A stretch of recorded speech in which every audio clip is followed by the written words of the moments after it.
The afternoon sunlight filtered through the tall, arched windows of the Harrison family's elegant living room, casting a golden hue over the polished hardwood floors and the grand piano that served as the room's centerpiece. The space was a blend of old-world charm and modern luxury, with high ceilings, intricate crown molding, and walls lined with bookshelves filled with leather-bound volumes and family photos. Michael Harrison stood in the doorway, a cup of black coffee in hand, watching his assistant, Sarah, sort through a stack of paperwork at the entrance hall table.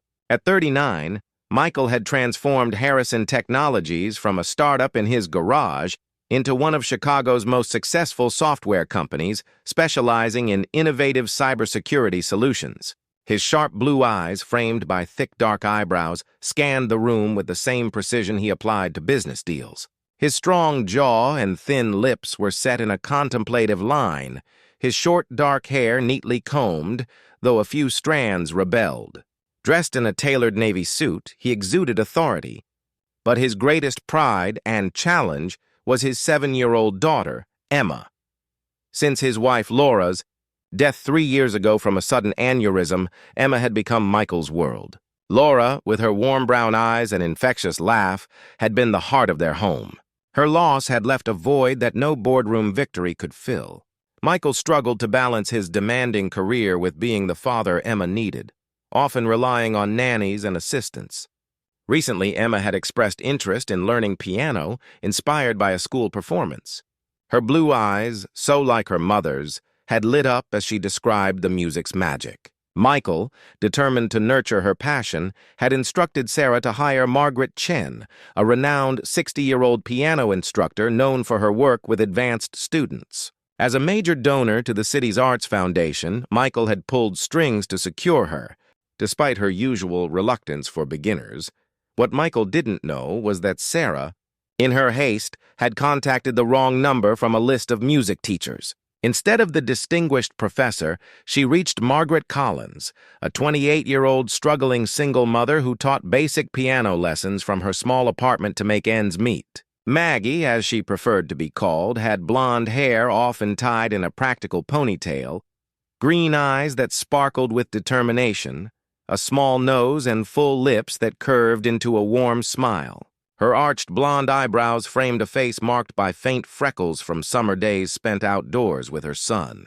As a white American, Maggie's life was a daily juggle: lessons, odd jobs, and raising her 6-year-old son, Tyler, after her husband's death in a construction accident 2 years prior. The call from Harrison Technologies had seemed like a miracle, a high-paying gig with a prominent family. When the doorbell rang at precisely 4:00 p.m., Michael opened it, expecting the elderly professor. Instead, he found Maggie, her modest dark blazer over a floral dress, carrying a worn leather music bag. Her green eyes flickered with nervousness, but her posture was straight, her full lips forming a professional smile. "Mr. Harrison, I'm Margaret Collins," she said, extending her hand. "Thank you for this opportunity." Michael's blue eyes widened in confusion, but he shook her hand politely, his strong grip steady. "Miss Collins, I think there may have been some miscommunication. I was expecting Margaret Chen, the instructor from the conservatory." Maggie's face paled, her green eyes clouding with embarrassment as she realized the error. "Oh no, I received a call from your office about teaching piano to your daughter. Emma, I assumed it was a referral from one of my current students' parents." She began to back away, her hands clutching her bag tighter, her full lips trembling slightly. "I'm so sorry for the confusion. I'll leave immediately and let you contact the correct instructor." Before Michael could respond, Emma appeared at his side, her blonde pigtails bouncing, her blue eyes bright with excitement. At 7, Emma was a whirlwind of curiosity, her small nose and delicate lips mirroring her late mother's. Dressed in a pink sweater and jeans, she looked up at Maggie with instant hope. "Is this my piano teacher, Daddy?" Maggie knelt to Emma's level, her embarrassment fading as she smiled warmly, her green eyes softening. "Hi, Emma. My name is Margaret, but you can call me Maggie. I teach piano, but it looks like your daddy was expecting a different teacher today. But you're here now," Emma said, her logic simple and childlike. "Can't you teach me, please?"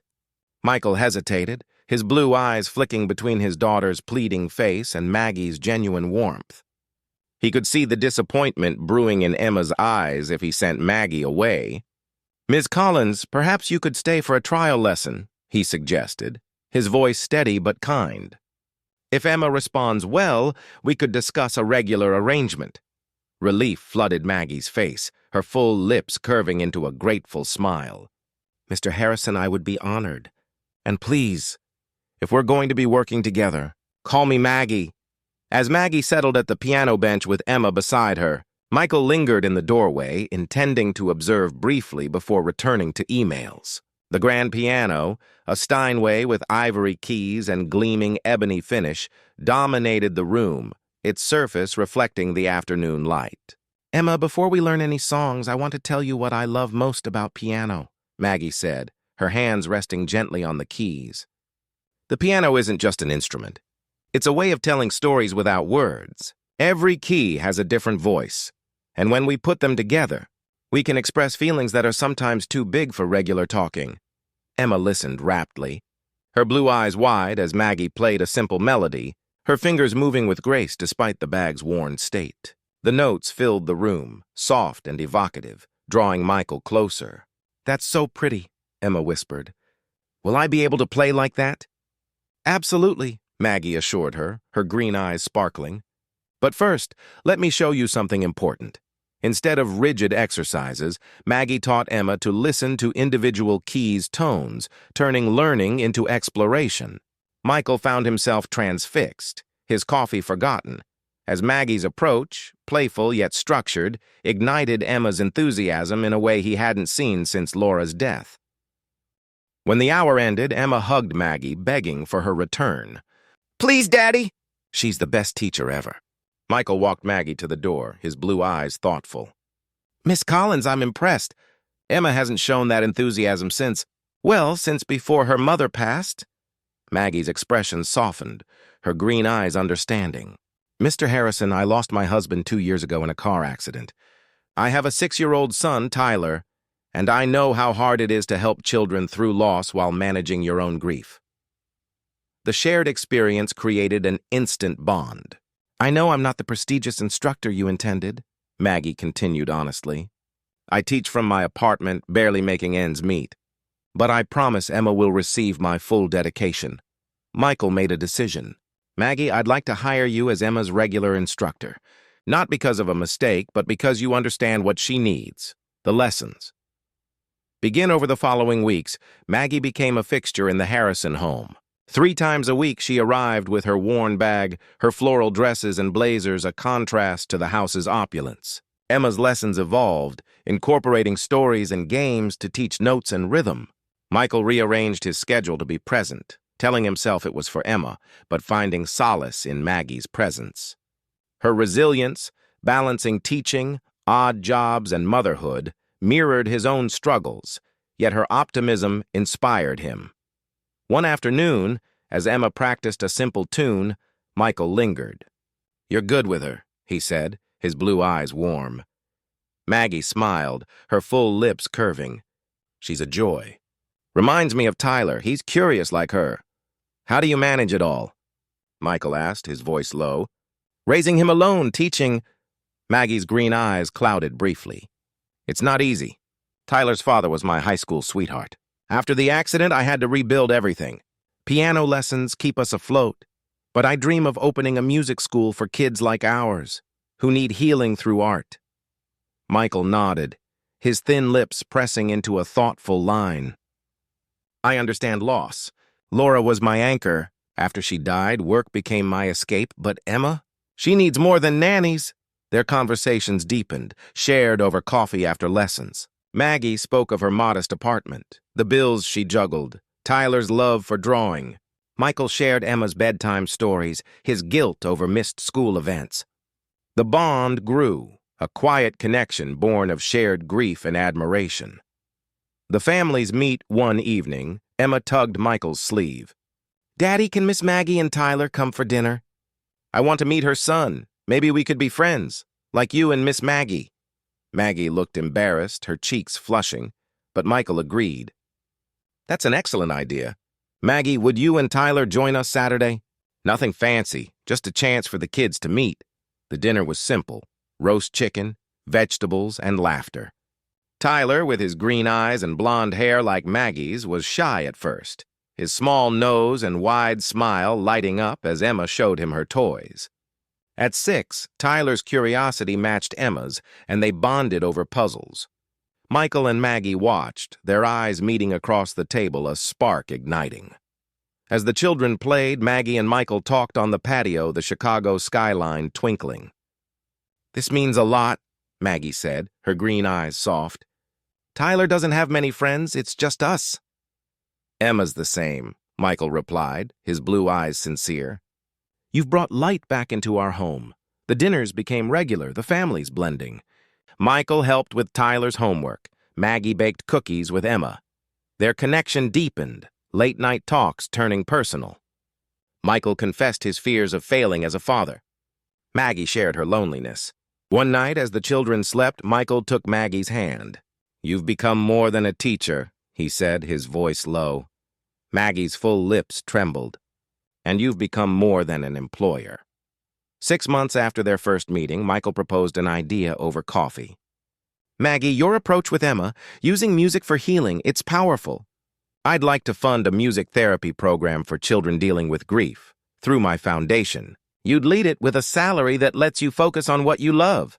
Maggie's green eyes widened. "Michael, that's too much. You've already done so much." "It's not charity," he said firmly, his blue eyes intense. "You have a gift. There are kids who need what you've given Emma. Build something important." The program launched, a cornerstone of the Harrison Foundation. Maggie hired instructors, her apartment lessons evolving into a community center. Children from Chicago's neighborhoods found solace in music, their stories echoing Maggie's and Michael's. Tyler and Emma helped, their friendship a symbol of blended families. As the program grew, so did Michael and Maggie's relationship. Walks in Lincoln Park, shared holidays, quiet evenings. On the anniversary of their meeting, Michael presented a deed to a house in a good district. "For our family," he said, kneeling. "Maggie, will you marry me?" Tears streamed down her face, her green eyes shining. "Yes," she whispered, her full lips curving into a joyful smile. 3 years later, the Harrison Collins home was alive with music and laughter. Emma, 10, played advanced pieces on the grand piano, her blue eyes focused. Tyler, 9, composed his own tunes, his green eyes sparkling. Maggie, 31, ran the thriving music therapy center, her blonde hair loose, her face radiant. Michael, 42, his dark hair grayer, balanced work with family, his blue eyes soft with contentment. The mistaken hiring had been a blessing, turning confusion into connection. Michael and Maggie's love, built on integrity and shared loss, proved that the best paths were often unexpected. Emma and Tyler, siblings in heart, thrived, their family a testament to second chances. The wrong teacher had been exactly right.